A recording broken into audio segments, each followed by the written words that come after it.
오늘 설교의 본문은 누가복음 24장 엠마오 도상에서 제자들과 예수님의 만난 이야기입니다. 제가 성경의 이야기들을 우리 성도님들께 했던 이야기들을 반복하기도 하지만 이 말씀을 제가 성경 전체에 있는 본문 중에 가장 좋아하는 본문이다 이렇게 생각하고 있고 여러 번 이 자리에서도 말씀을 전했었습니다. 제가 이 말씀 하기 전에 항상 렘브란트의 그림이나 클로드 로랭의 그림 이런 사람들의 그림을 앞에 보여주면서 이야기를 했었죠. 근데 오늘 주보를 보시면 주보 앞쪽에 신앙과 아무 상관없는 그림, 꾸르베의 안녕하세요 꾸르베씨라는 그림을 앞에 붙여 놓았습니다. 보신 적도 있으실 수도 있고, 저 예전에 친구들하고 이 장면을 흉내내서 제가 사진도 많이 찍어보곤 했었죠. 왜 이 장면이, 이 사진이 유명하냐면, 이 사람의 그림이 처음 나왔을 때 많은 사람들이 경악했습니다. 이 그림을 보고 말이에요. 왜냐하면 이 19세기 중반까지의 일반 사람들이 그리던 그림들은 영웅들의 이야기나 명성이 있는 사람들의 이야기 혹은 고전에 나와 있는 이야기들을 그들의 화폭에 담았습니다. 그런데 이 꾸르베라는 사람이 거의 최초로 일상을 화폭에 담은 것입니다. 이 사람은 이후에 프랑스의 한 마을에 있었던 장례식장에 대한 이야기를 그림으로 담았는데 유명하지 않은 사람의 장례고 장례에서도 주인공이 누구인지 알 수 없는 그림들을 그렸어요. 또 유명한 그림들이 돌 깨는 사람들 이야기나 여러 가지 이야기들이 있는데 그 대부분의 이야기들이 흔히 말하는 사실주의에 기초해서 그림을 그렸던 것입니다. 자신들의 삶은 그렇지 않은데 그림 안에서, 문학 안에서 여러 가지 삶에 표현하는 표현 안에서는 환상적인 것들이 지배하던 풍조가 가득 차 있던 시절에 이 사람이 우리의 모습들, 우리는 어떻게 살고 있는가, 우리의 삶의 현실들, 우리가 딛고 있는 땅은 무엇인가, 우리가 만나는 사람은 누구인가를 엄밀히 보였던 것입니다. 때마침인지 우리가 12월에 읽은 책은 이 까대기라는 책을 함께 읽었는데 이 만화의 저자가 몇 년 동안 정말 까대기를 열심히 하다가 그림을 그린 것이지요. 그래서 하나 손때 묻지 않은 그림들이 없다 이렇게 느껴졌습니다. 또 때마침인지 국내에 개봉한 이 켄 로치라는 사람의 영화 중에 미안해요 리키라는 영화가 있는데 이 영화도 이 택배하는 사람에 대한 이야기입니다. 우리와 다른 나라 모두 일상을 살아가는 사람들의 삶에서는 어떤 초월적인 요소들도 나타나지 않고 그들의 담담한 일상, 어찌 보면 먹먹한 일상들이 반복되고 있는 것을 보는 것 같습니다. 그렇게 생각해보면 말이에요. 기독교는 어찌 보면 우리의 현실과 상관없듯이 우리의 삶을 초월해 있는 듯한 많은 이야기들을 흔히 하곤 합니다. 우리가 연말이 되면 하는 기도들, 내년에 대한 소망들도 그럴 때가 많습니다. 소망과 기대를 적은 다음에 1년이 지난 다음에 그 기대를 다시 한번 기도문을 본다면 꼭 하나님이 무능해서 우리 기도를 들어주지 않는 것 같은 그런 마음이 들 수 있는 어찌 보면 기대와 기도를 엄밀히 구별하지 못하고 써대는 많은 이야기들을 우리는 보고 있는 것 같습니다. 하나님은 우리를 넘어 계시는 분이시지만 우리의 시간과 우리의 달력이 넘어가는 일들과 우리가 서 있는 장소를 외면하고 우리에게 찾아오시는 분이 아니시라는 것입니다. 예수님이 우리 가운데 오신 것은, 우리와 함께 하신 것은, 우리와 같은 걸음을 걸으시고 우리에게 이야기하신 것이 복음서에 나와 있는데 만약 초월적인 이야기들만 가득 차 있다면 복음서는 없었어야 할 것입니다. 그 부분을 기억하면서 오늘 말씀을 다시 한번 살펴보도록 하겠습니다. 누가복음 성경, 아니 복음서들은 말이에요. 결론 부분에 아주 극적인 클라이막스를 향해 달려갑니다. 복음서의 보통 끝이 십자가와 부활입니다. 고난과 어찌 보면 환희, 이것으로 이어져 있습니다. 그래서 그 느낌이 너무 강렬한데 그 강렬한 제자들, 그 부활을 이해하지 못한 제자들을 오늘 성경에서 예수님이 만나고 있습니다. 오늘 성경의 마지막 즈음 보면 제자들이 예수님을 만나서 눈이 열리는 경험을 합니다. 제가 예전에 렘브란트 그림 이야기를 하면서 아주 빛나는 장면, 그리고 예수님이 사라지는 장면에 대한 이야기를 여러 번 했었는데 그 시점을 제자들이 맞이한 것입니다. 그런데 이렇게 눈이 열리는 과정의 시작은 여기에 나오는 것이 아니라 구약 성경부터 나와 있습니다. 구약성경 창세기를 보면 에덴 동산에서 아담과 하와가 눈이 열리는 장면이 나와요. 선악과를 먹었을 때 장면인데요. 그들 창세기 2장을 읽다 보면 그들이 벌거벗고 있었다 이렇게 나와 있는데, 그런데 그들이 부끄러워하지 않았습니다. 서로에 대해서. 그런데 3장이 시작되고 선악과를 따먹고 눈이 밝아졌는데 갑자기 그들이 자기들이 벌거벗은 줄 알고 무화과 나무로 옷을 해서 입는다는 이야기가 있습니다. 도대체 눈이 열린 다음에 부끄러워할 다른 사람들이 존재하는 것이 아닙니다. 단 둘이 있었다고 나오고 부끄러울 것도 특별히 없는데 왜 갑자기 그들은 그들의 몸을 가린 것일까요? 이후의 이야기들 우리가 다 기억할 수 있기 때문에 설명을 해보자면 뭔가 이해할 수 있는 지점이 있습니다. 눈이 밝아진 그들, 무화과 나무로 뭔가 옷을 해입은 그들에게 하나님이 이야기를 하십니다. 그런데 그들이 했던 이야기가 무엇이냐면 그들의 잘못을 타인에게 돌리는 일입니다. 그렇게 생각하면 이해가 되죠. 그들이 무화과 나무로 옷을 해입은 것은 부끄러움을 가리기 위해서가 아닙니다. 방어하기 위해서라는 것이죠. 무엇인가 자신을 막아보기 위한 조처로서 필요한 것입니다.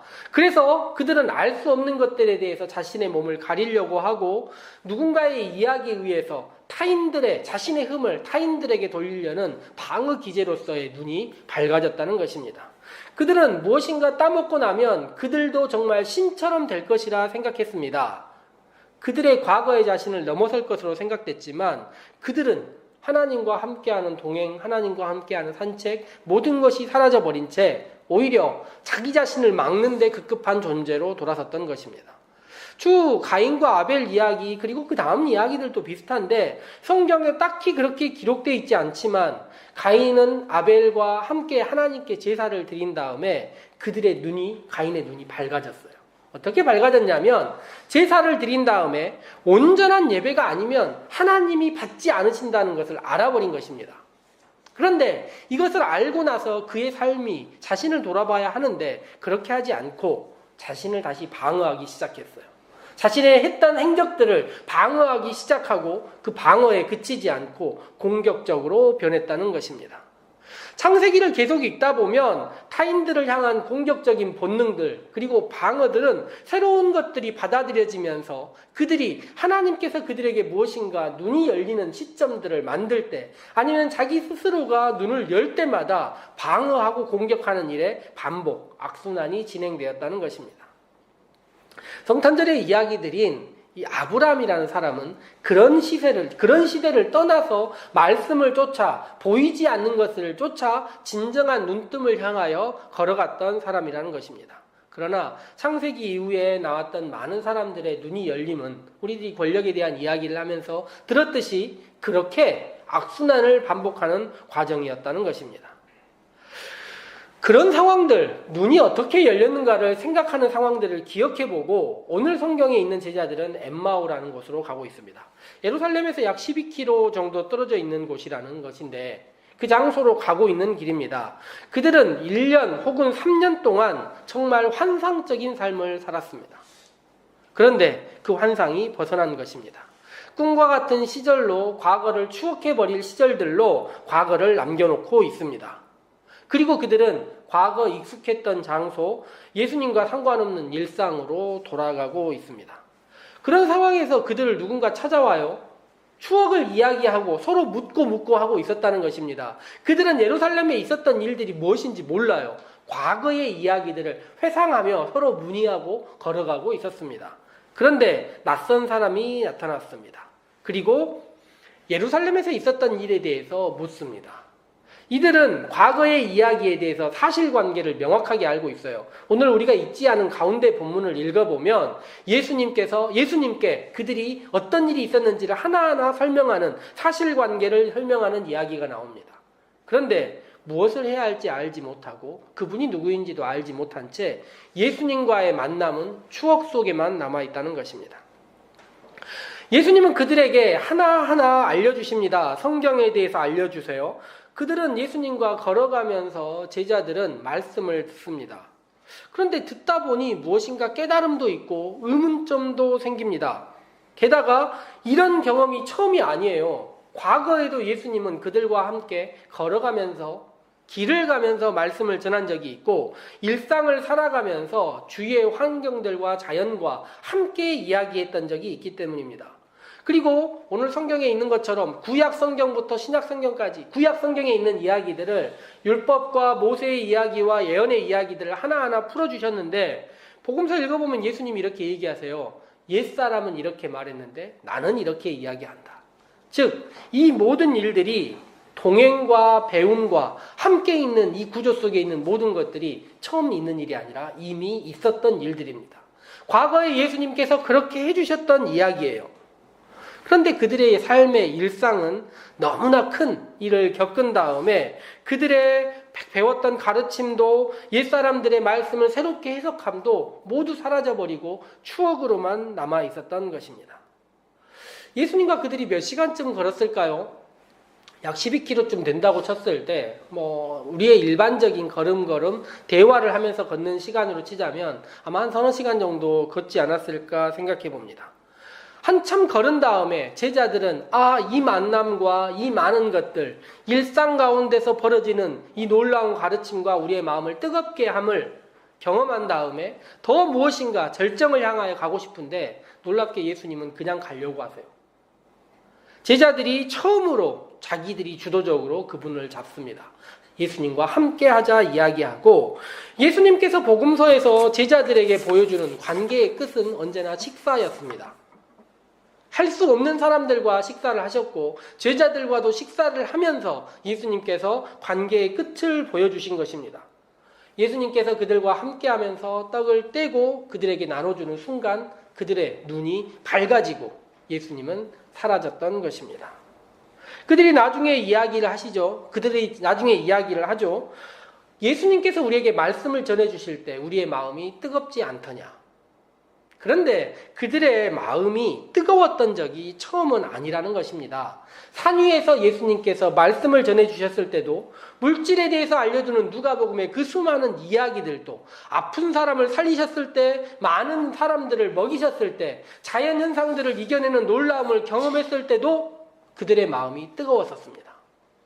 그런데 그들은 십자가와 부활을 겪으면서 오히려 그들의 일상 가운데 뜨거움들이 사라져버린 것입니다. 누가복음의 이 마지막 부분에서 왜 누가복음의 저자는 복음서를 쓰면서 이렇게 평범한 일상과 같은 걸음걸음, 산책과 같은 이야기들, 그리고 그 안에서 예수님과의 대화를 우리들에게 알려주는 것일까요?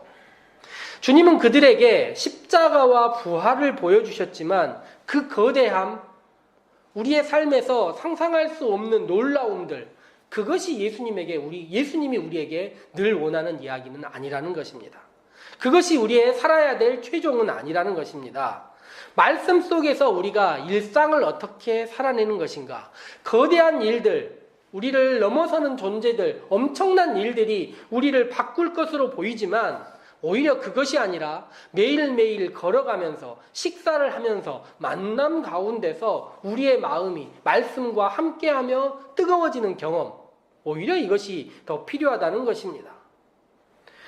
십자가와 부활, 기적, 말씀, 이 거대한 것이 우리의 일상을 바꾸는 것이 아니라 우리 매일매일의 삶이 어떻게 살아가는가가 더욱 중요하다는 것을 성경은 보여주고 있는 것입니다. 눈이 열린 대표적인 신약의 인물로 알려진 바울의 이야기가 사도행전에 나와 있어요. 사도행전은 누가복음과 거의 겹쳐있는 책입니다. 바울이요, 눈이 열린 다음에 놀라운 기적들을 보이고 어마어마한 이야기들을 보입니다. 그런데 사도행전 맨 마지막을 읽으면 사도행전이 어떻게 끝나냐면요, 바울이 자기 집에 오는 사람들을 그냥 만나는 이야기로 끝납니다. 기적을 베푸는 것도 아니고 놀라운 일을 하는 것도 아니에요. 그냥 자기 집 찾아오는 사람들 만나면서 하나님 나라 일 얘기하는 걸로 끝난다는 것입니다.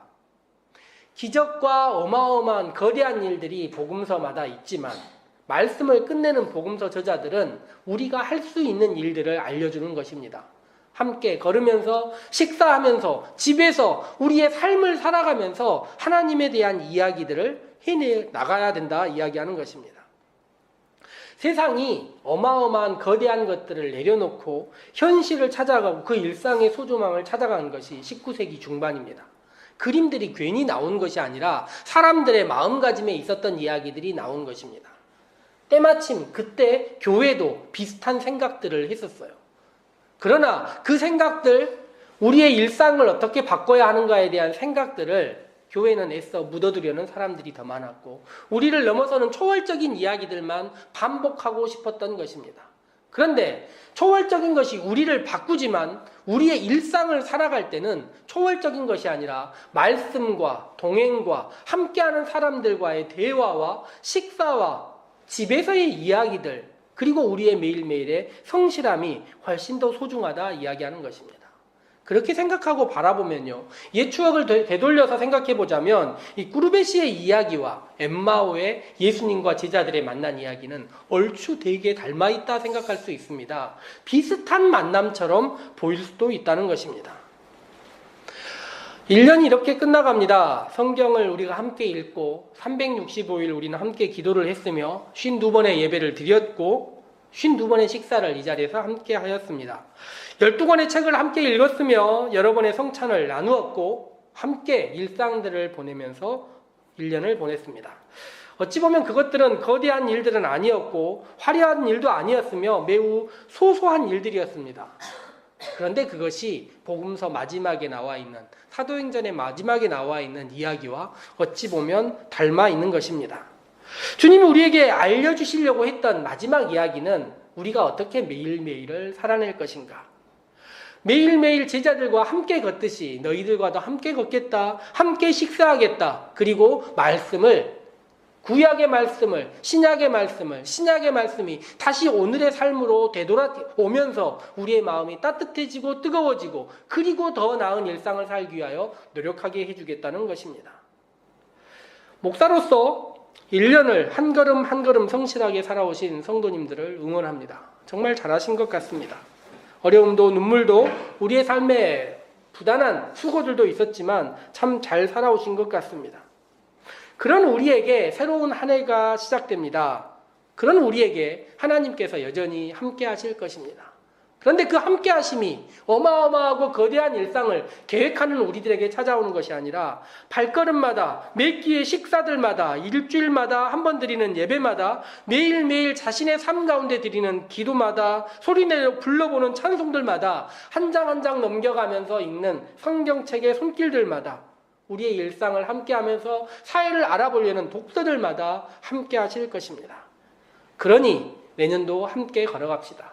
거대한 일들이 아니라 우리가 함께 걸어가면서 하나님께서 주시는 동행과 함께 하심을 기억하시면서 새로운 한 해도 우리가 거대한 일들이 아니라 함께 한 걸음씩 걸어가는 예배와 기도와 식사와 책 읽음과 말씀과 찬양과 동행이 우리 살림의 모든 성도들 가운데 함께 하시기를 소망해 봅니다. 함께 기도하도록